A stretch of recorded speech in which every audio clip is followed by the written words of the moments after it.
Halo, Assalamualaikum. Jumpa lagi di Fitri Mersa Channel. Pada kesempatan kali ini saya akan sharing, berbagi dengan teman-teman sekalian terkait bagaimana mengubah laporan penelitian, baik itu dalam bentuk laporan penelitian dalam format-format yang sudah ada di dalam hibah-hibah atau di dalam skripsi untuk adik-adik mahasiswa maupun teman-teman yang sedang mengerjakan tesis maupun disertasi. Nah, pada prinsipnya memiliki sebuah pola yang mirip begitu. Nah, bagaimana kita bisa mengubah laporan-laporan ini, laporan penelitian ini menjadi satu artikel ilmiah, baik itu dalam bentuk jurnal maupun dalam bentuk proceeding. Nah, kali ini kita akan mau ngambil satu contoh gitu ya, tentang skripsi gitu. Mungkin, adik-adik mahasiswa yang cukup relevan dengan keperluan ini dan juga video ini juga bisa bermanfaat untuk Bapak Ibu dosen yang sedang membimbing begitu. Nah, supaya sebuah laporan penelitian atau laporan skripsi dari mahasiswa bimbingannya ini bisa bersama-sama diwujudkan di dalam artikel ilmiah yang bermanfaat dan bermutu begitu. Nah, pertama pasti yang kita, pastikan supaya bisa termotivasi untuk, mengubah laporan penelitian ini menjadi satu artikel, tentunya ada 2 hal yang menurut saya sangat, valuable ya untuk para peneliti baik, dosen, mahasiswa maupun peneliti yang lain, yaitu dengan laporan penelitian ini kita jika menghasilkan sebuah artikel yang nantinya akan dipublikasi, pastinya akan menghasilkan nilai tambah untuk peneliti itu sendiri dan juga jika penelitian ini kita sudut pandangnya, sebuah program studi dan kampus tentunya akan memiliki nilai tambah terutama publikasi dan, H index tentunya. Nah, ini pasti akan sangat bermanfaat untuk, kedua belah pihak. Kemudian kita akan langsung saja, tips triknya bagaimana sebenarnya mindset utama untuk kita bisa mewujudkan agar laporan penelitian ini menjadi sebuah artikel dan kita tidak kesulitan bagaimana memetakannya. Nah, pertama karena ini kita mengambil contoh misalnya skripsi gitu ya. Jadi kalau kita melihat, sudut pandang dari, terutama, eee, seluruh body di dalam laporan itu, di dalam skripsi misalnya itu kan terdiri dari 5 bab ya, rata-rata 1 sampai 5 dari pendahuluan sampai dengan kesimpulan. Maka kalau dari kita melihat dari skripsi, skripsi itu lengkap, panjang, mengikuti pedoman kampus gitu ya. Begitu juga dengan laporan penelitian dosen, tentunya mengikuti dari template yang sudah diminta oleh, eee, pendana gitu ya, pemberi dana.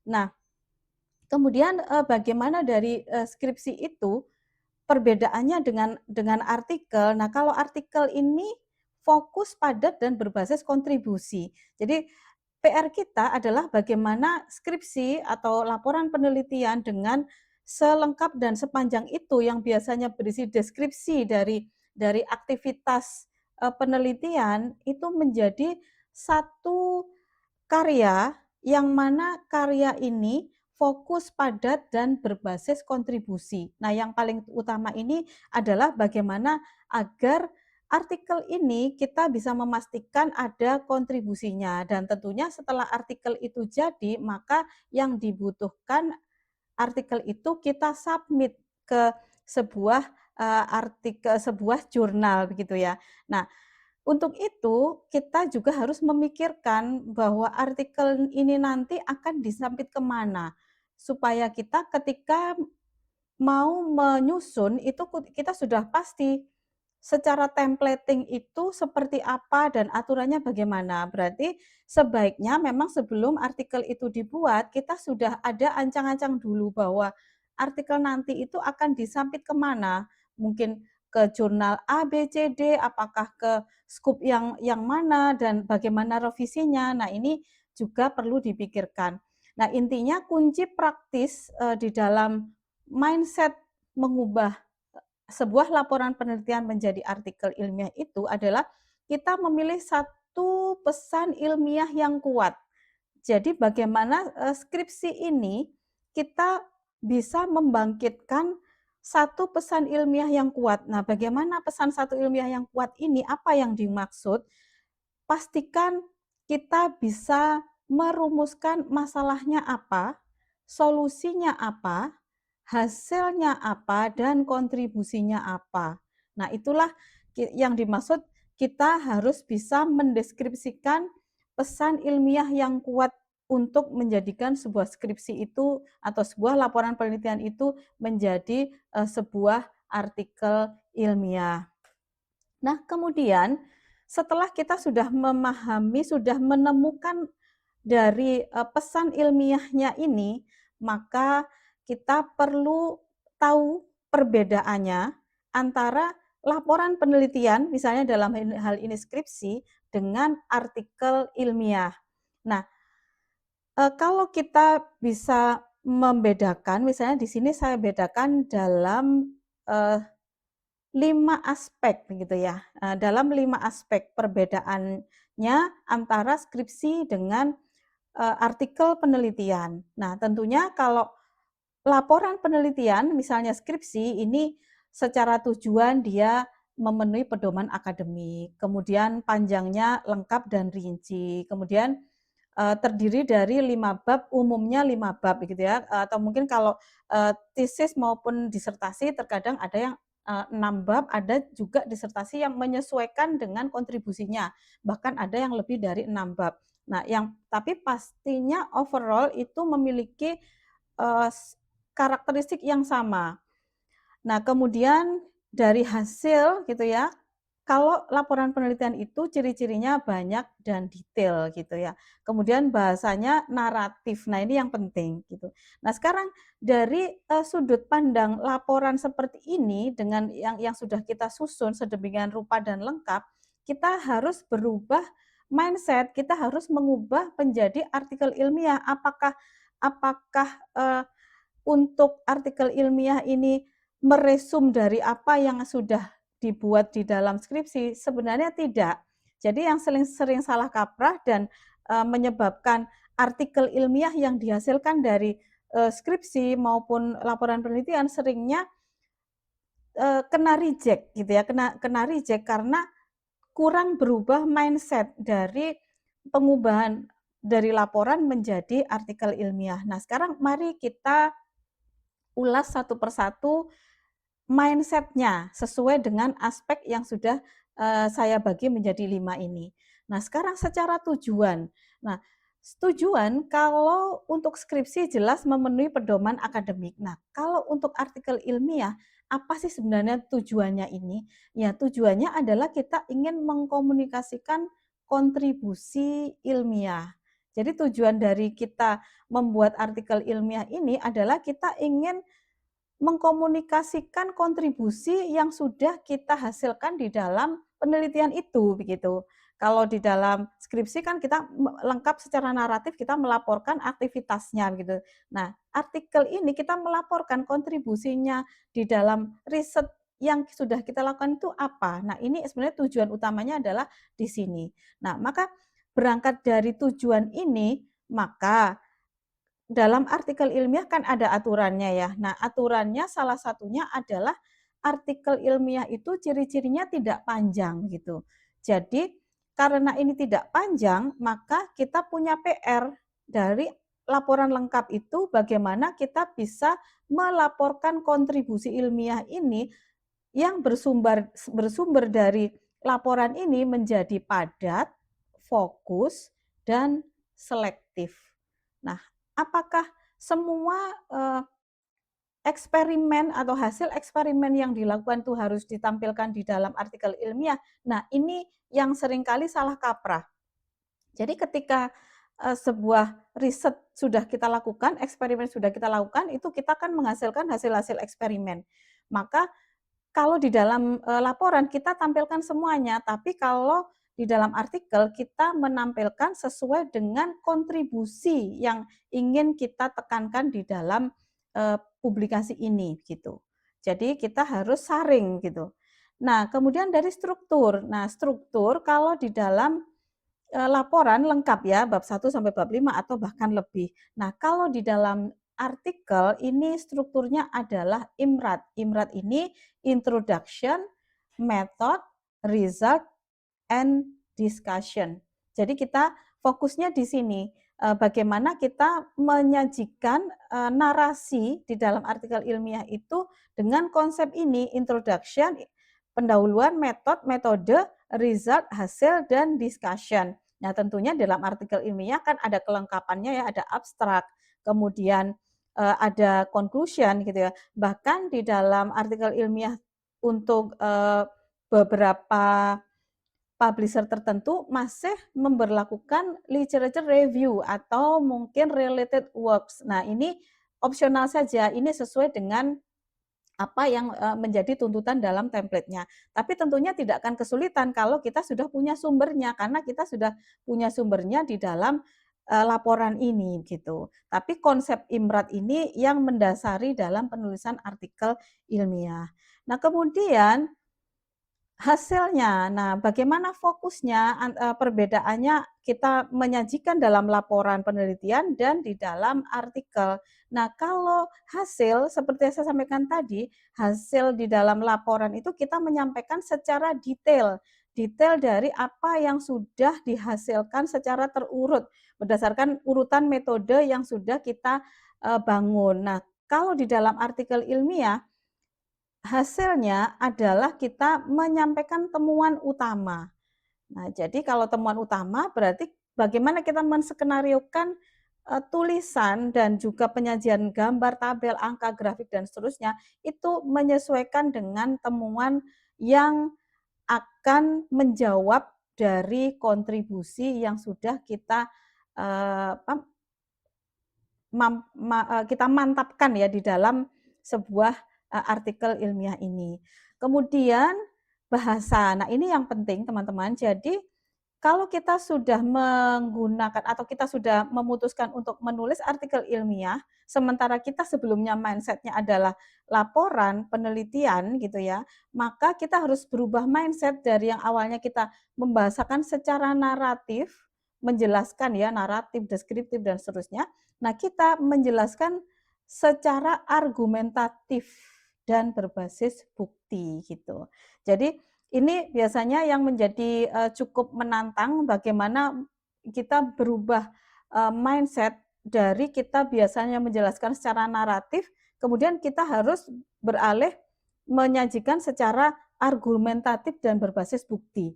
Jadi kita di sini fokusnya adalah ketika kita menyampaikan sebuah hasil begitu ya, kita mengklaim sebuah kontribusi, nah kita harus bisa memberikan sebuah argumentasi yang ilmiah dan berbasis bukti. Buktinya apa? Ya dari data hasil eksperimen. Apakah ini sudah cukup? Belum. Karena kita hasil eksperimen itu harus juga dibuktikan dengan penelitian-penelitian sebelumnya yang menyelesaikan sekiranya bidang-bidang yang sama atau masalah yang mirip yang memang memiliki relevansi dan punya dukungan terhadap apa yang sudah kita hasilkan.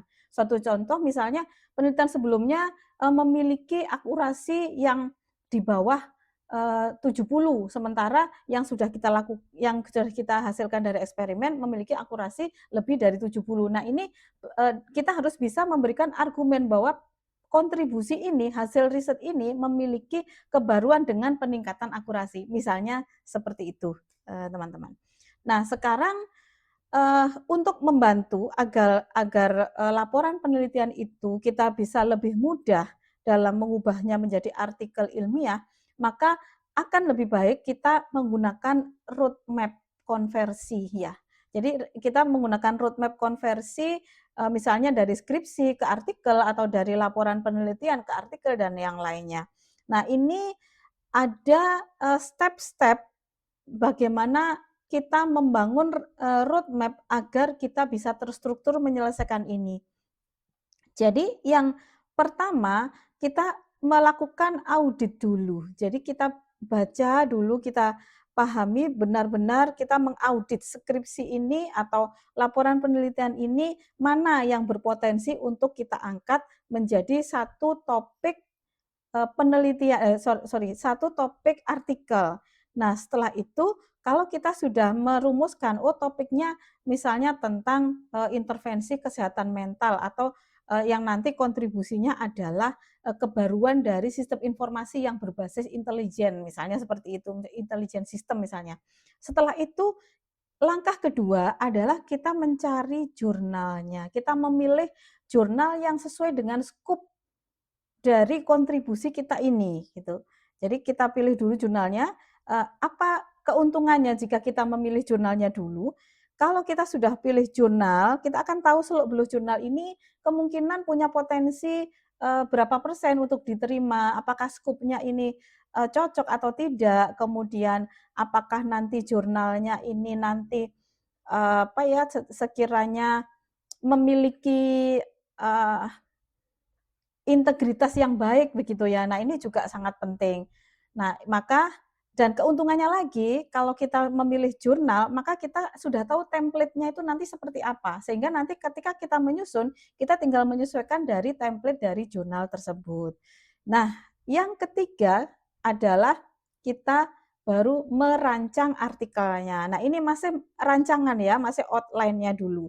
Jadi nanti dalam rancangan itu sesuai dengan template-nya itu apa saja subbabnya, misalnya introduction, method, result, discussion, conclusion, ataukah ada related work atau adakah, apa ya, literature review misalnya seperti itu. Nah, ini kita pastikan, kita merancang artikelnya dengan outline-nya bagaimana dan seterusnya. Barulah kita menulis detailnya. Nah, yang pertama kita tulis introduction-nya, setelah itu metodenya, kemudian hasil, kemudian discussion dan barulah kita pikirkan, kalau sudah selesai semua, kita melakukan proses submit dan upayakan dalam setiap roadmap ini menghasilkan artefak, teman-teman. Jadi, dari roadmap ini pastikan hasil-hasil artefak misalnya peta isi, target jurnal, outline, draft, tabel, dan gambar, dan dokumen yang siap submit, gitu ya. Jadi sesuaikan dengan poin-poin roadmap yang sudah dipetakan ini. Nah, kemudian kita sekarang, fokus untuk bagaimana memilih jurnal target. Nah, kenapa ini penting? Karena sebagus-bagusnya jurnal, atau sebagus-bagusnya artikel, kalau salah salah alamat itu juga akan, kena desk reject atau, apapun lah intinya hal-hal yang terkait dengan memilih jurnal yang cocok ini menjadi satu awal yang penting ketika kita mau mempublikasikan. Nah, ada beberapa hal yang perlu kita pikirkan di dalam, memilih jurnal target. Yang pertama pasti kita harus memastikan bahwa skupnya ini cocok gitu ya. Jadi kita pastikan skupnya ini benar-benar sesuai dengan tema dari artikel kita. Kemudian template tersedia. Jadi pastikan template di dalam jurnal tersebut tersedia. Biasanya dalam bentuk dokumen itu yang lebih mudah atau kadang ada yang berbasis latex. Ada juga yang berupa hanya pakem-pakem saja. Kalau seperti itu, saran saya teman-teman bisa mengunduh misalnya salah satu dari artikel yang sudah terpublish di sana, kemudian tirukan gitu. Kemudian, ini artikel sejenis itu ada. Jadi kalau misalnya artikel sejenis dengan yang akan kita tulis itu ada di sana, maka akan membuka peluang kita yang lebih besar untuk artikel kita itu bisa mudah diterima. Kemudian kita perlu juga mengecek biaya gitu ya, biaya dan prosesnya, apakah biayanya terjangkau, cukup untuk tim gitu ya, apakah prosesnya itu lama atau cepat dan bagaimana itu perlu dipikirkan. Nah, ini juga penting, kita perlu menghindari jurnal yang meragukan. Jadi kalau misalnya ada jurnal yang menjanjikan proses terbitnya cepat, harganya murah, tapi ternyata H index-nya, misalnya, reputasinya tinggi, itu juga perlu kita kita waspadai gitu ya. Jadi pastikan, cari jurnal-jurnal sesuai dengan tempat indeks jurnalnya. Kalau misalnya Sinta, pastikan dia memang terindeks di dalam webnya Sinta. Kalau Scopus, pastikan jurnal ini ada masih terindeks di dalam jurnalnya Scopus. Kemudian baru kita kan tidak tahu ya nanti itu, diterima atau tidak, maka kita perlu menyiapkan cadangan ya, minimal satu target jurnal lagi, misal artikel kita itu tidak diterima di dalam jurnal tersebut, begitu. Nah, barulah kita memikirkan tentang kontribusi. Jadi tadi kan pada saat kita memutuskan untuk mau menulis dari laporan ini, laporan penelitian ini, kita sudah ada bayangan mau apa yang akan ditonjolkan. Nah, pastikan di dalam bayangan itu kontribusi itu ada, gitu ya. Nah, karena kontribusi itu menentukan diterima tidaknya jurnal kita, diterima tidaknya artikel kita. Nah, seperti apa kontribusi yang biasanya berpotensi untuk diterima? Ini adalah kontribusi yang realistis. Nah, salah satu contoh misalnya kontribusi kita ini berupa konteks atau objek baru yang belum banyak diteliti. Kita bisa membuktikan itu. Atau kombinasi metode atau fitur yang lebih relevan. Nah, ini teman-teman yang lebih tahu apakah masuk dalam kategori ini atau evaluasi sistem dengan matriks yang jelas atau dataset atau insight empiris dari kasus nyata, misalnya seperti itu, atau rekomendasi desain atau implementasi, atau yang lainnya. Ini adalah contoh-contoh saja. Yang pasti pada prinsipnya kontribusi itu adalah sesuatu yang baru yang kita buktikan, yang memang menyelesaikan dari masalah yang kita angkat itu, gitu. Lalu kita perlu memetakan konversi bab dari laporan penelitian ke artikel ini yang penting. Secara teknis kita perlu memetakan konversinya. Di dalam artikel skripsi itu misalnya ini kan ada 5 bab ya, umumnya ada 5 bab. Maka bagaimana kita memetakan agar mudah gitu ya. Misalnya kalau introduction itu kalau di laporan penelitian di wilayah yang mana atau seterusnya. Nah, maka kita bisa mengkonversikan. Kalau kita ingin menulis introduction, itu terhubung atau relate dengan bab yang mana dalam skripsi? Di dalam bab 1. Kemudian dalam introduction itu nantinya secara outline yang harus ada adalah konteks, gap, tujuan, dan kontribusi. Kemudian related works, misalnya katakanlah di dalam template harus ada related works, maka hubungannya dengan bab 2. Nah, bab 2 itu nanti yang apa yang titik tekan yang perlu ditulis, literatur yang relevan dan bukan definisi panjang. Nah, artinya apa yang dimaksud ini? Jadi related work di sini itu adalah kita memberikan informasi tentang penelitian-penelitian yang relevan, yang membentuk peta atau yang menyebabkan kenapa kita meneliti ini gitu. Jadi berarti penelitian-penelitian sebelumnya itu telah menyelesaikan seperti apa, kekurangan kelebihannya apa, PR yang belum diselesaikan apa, sehingga kita itulah yang menjadi alasan kita meneliti ini. Nah itu teman-teman bisa menulis secara natural saja gitu ya, natural saja dengan bahasa akademik. Kemudian metode ini related dengan mana? Ya terrelasi dengan bab 3 pastinya, metode penelitian. Nah, apa yang perlu ditulis di dalam metode dalam artikel? Yang perlu diperhatikan adalah yang harus kita kantongi datanya, prosedurnya, dan evaluasinya bagaimana. Nah, itu kita jelaskan di dalam langkah-langkah metode secara padat. Tentunya kalau metode di dalam bab 3 kan sepanjang itu. Nah, kita harus memadatkan itu gitu ya. Memadatkan itu langkahnya bagaimana kita harus bisa meresum yang bisa padat tapi juga tidak meninggalkan informasi penting di dalam bab 3. Kemudian yang keempat, kita membutuhkan menjelaskan result and discussion dan ini adalah titik kritisnya. Jadi hal yang penting yang mana membuktikan sebuah kontribusi atau kebaruan di dalam sebuah artikel kita ada pada result and discussion. Nah, ini sumbernya dari mana? Dari bab 4. Karena bab 4 itu isinya adalah hasil dan pembahasan. Nah, bagaimana membahasakan di dalam artikel? Maka kita fokus di temuan utama dan interpretasi. Jadi kita harus melakukan bukan hanya memberikan informasi hasil temuan utama, tapi kita harus bisa memberikan argumen atas kontribusi yang kita judge. Jadi atas kontribusi yang sudah kita putuskan bahwa ini adalah kontribusinya. Nah, jadi secara hubungan antar penelitian-penelitian sebelumnya yang mungkin belum menyelesaikan apa yang sudah kita selesaikan harus kita masukkan, harus kita sampaikan dulu di dalam discussion ini. Nah, kemudian baru yang terakhir adalah conclusion. Nah, conclusion ini kalau di dalam hubungannya dengan laporan kan ada di dalam bab 5. Nah, bagaimana menuliskan conclusion di dalam artikel adalah conclusion itu merupakan jawaban, tujuan, batasan, dan saran. Jadi di dalam conclusion itu lebih ke kita meresum kembali kontribusi dari penelitian ini tuh apa.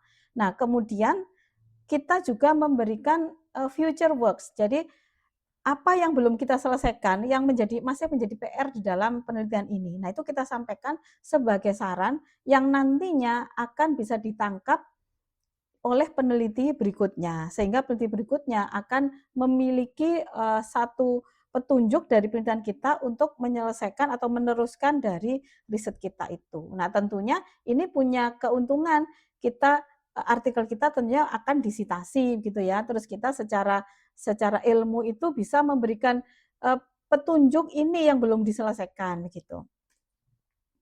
Nah, kemudian abstrak. Nah, bagaimana kita menulis abstrak? Nah, judul dan abstrak ini adalah etalase artikel. Jadi yang akan terlihat pertama di dalam sebuah artikel itu adalah judul dan abstrak. Maka judul dan abstrak itu harus kita pikirkan betul-betul gitu ya.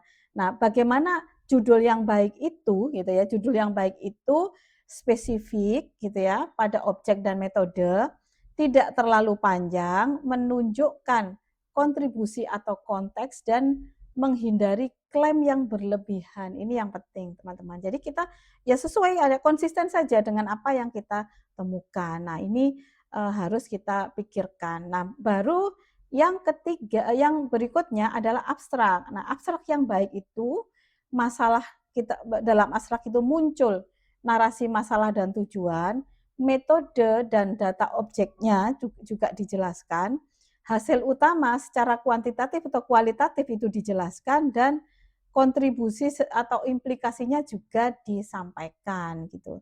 Jadi formula abstrak 5 kalimat ya yang mungkin bisa menjadi rumus gitu ya. Teman-teman bisa menggunakan ini. Jadi abstrak itu ada masalah, tujuan, metode, hasil, dan kontribusi gitu. Nah, sekarang introduction. Dalam introduction itu harus ada apa gitu ya. Introduction itu setidaknya ada 5 hal penting ini yang berada di dalam paragraf. Bisa jadi masing-masing dari yang sudah saya sebutkan ini berada di masing paragraf yang berbeda misalnya. Jadi ini terurut. Jadi misalnya urgensi ini di paragraf pertama. Urgensi ini adalah terkait dengan mengapa topik ini penting, kenapa mengangkat ini. Nah, itu kita harus bisa buktikan. Kemudian yang kedua, solusi atau riset yang sudah ada itu seperti apa? Apa yang sudah dilakukan oleh penelitian sebelumnya? Yang mana ini nanti mengantarkan ke ketiga. Yang ketiga ini adalah kita berikan informasi gap research atau kesenjangan penelitian. Jadi dalam penelitian itu, dalam introduction itu kita harus bisa, kalau saya bayangkan ada sebuah lubang yang memang lubang itu belum ada yang menutup. Sementara penelitian ini adalah ingin menutup lubang itu. Nah, gap inilah yang memberikan sebuah penjelasan tentang lubang tersebut. Kemudian solusi, yang keempat solusi atau metode yang diusulkan. Propose metodenya, pendekatan yang kita gunakan untuk menyelesaikan masalah, untuk menutup gap ini adalah metode yang diusulkan ini. Baru opsional kita bisa memberikan informasi tujuan dan kontribusi. Nah, gitu.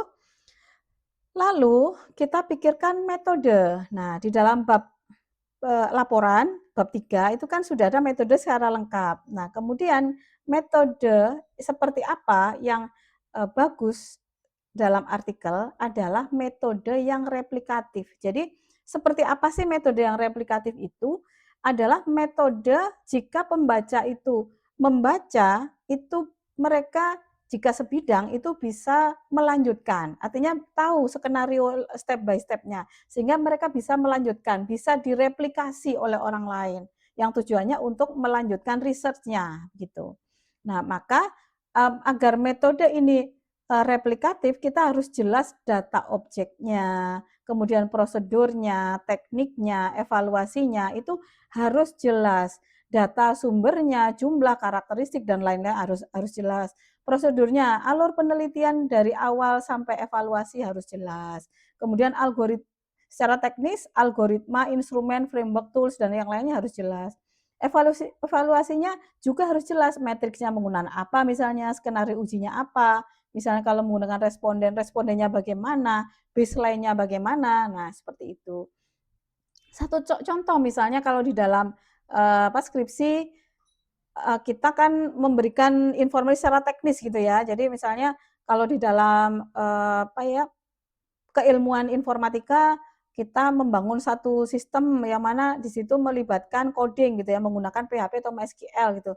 Maka kita jelaskanlah, aplikasi dibuat menggunakan PHP MySQL. Nah, itu kalau di artikel tidak bisa begitu. Jadi kita harus bisa, membahasakan misalnya contohnya begini, misalnya katakanlah ini yang jangan ya, jadi akan lebih kuat jika gini, sistem dikembangkan dengan model prototyping, diuji melalui black box testing, dan UAT pada 30 pengguna, misalnya seperti itu, gitu.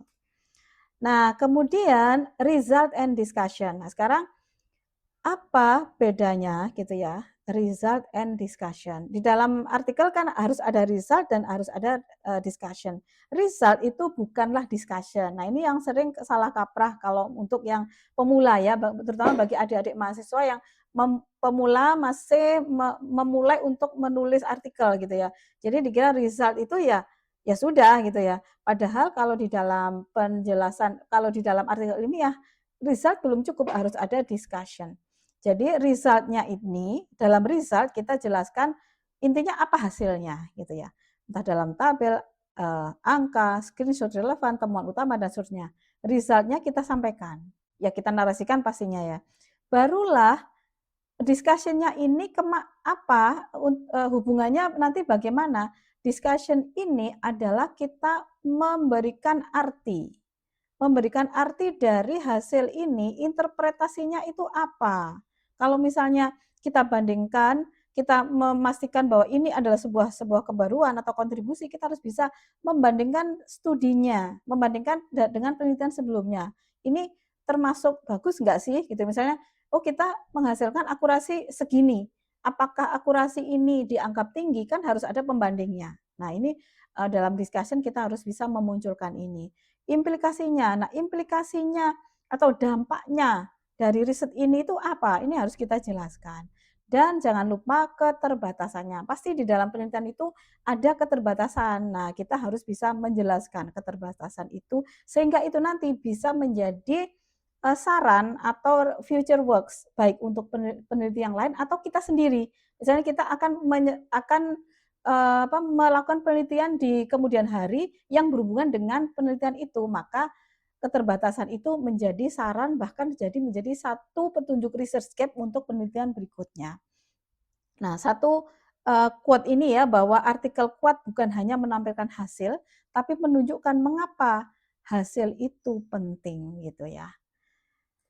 Nah, berikutnya saat memilih tabel dan gambar itu harus yang benar-benar membantu. Artinya gunakan tabel itu jika misalnya meringkas data, membandingkan hasil, menunjukkan alur, membuktikan performa evaluasi, itu gunakan.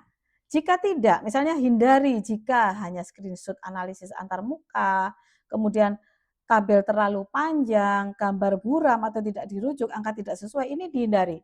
Nah, bagaimana caranya kita bisa menyajikan seperti yang ini gitu. Intinya setiap tabel atau gambar harus punya nomor, judul, sumber data, dan penjelasan dalam paragraf ini jangan lupa teman-teman. Nah, baru karena sekarang kita di zaman AI, maka kita bisa menggunakan AI sebagai asisten untuk mempercepat dari pekerjaan kita ini gitu ya. Nah, bagaimana peran AI di sini gitu ya? Peran AI di sini adalah sebagai asisten yang akan kita.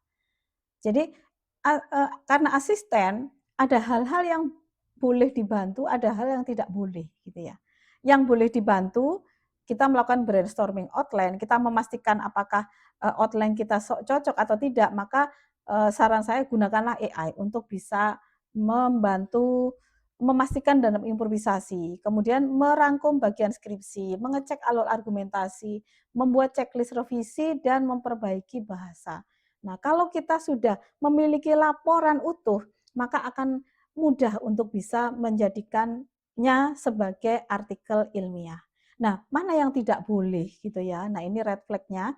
Yang tidak boleh misalnya membuat data atau hasil palsu, mengutip referensi tanpa verifikasi. Nah, ini yang penting karena AI itu uh, mostly memang punya potensi untuk hallucination gitu ya. Tapi ada tips triknya di video-video saja saya yang ada di Fitri Masa Channel, silakan teman-teman bisa browse bagaimana cara menjadikan AI supaya tidak halu. Kemudian mengabaikan template jurnal. Nah, ini penting.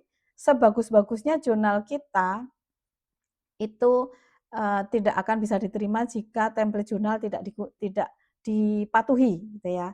Kemudian menyerahkan seluruh proses berpikir dengan AI. Nah, ini sangat tidak disarankan.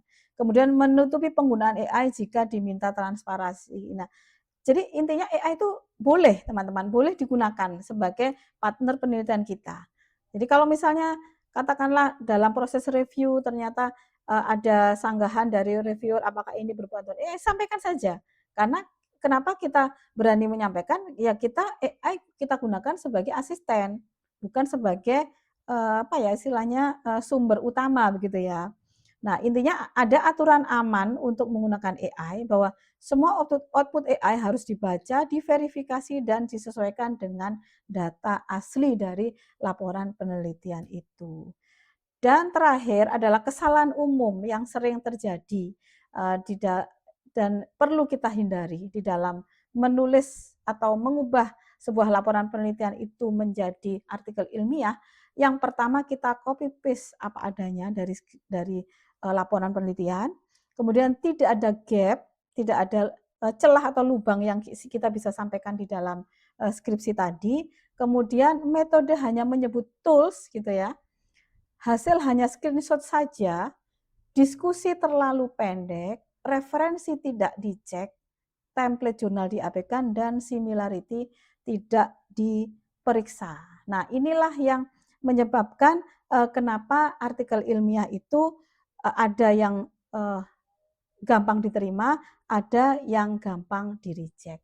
Nah, itu saja teman-teman untuk sharing tips trik mengubah laporan penelitian menjadi artikel. Semoga bermanfaat. Jika suka dengan video ini, silahkan like, subscribe, dan komen. Terima kasih. Assalamualaikum.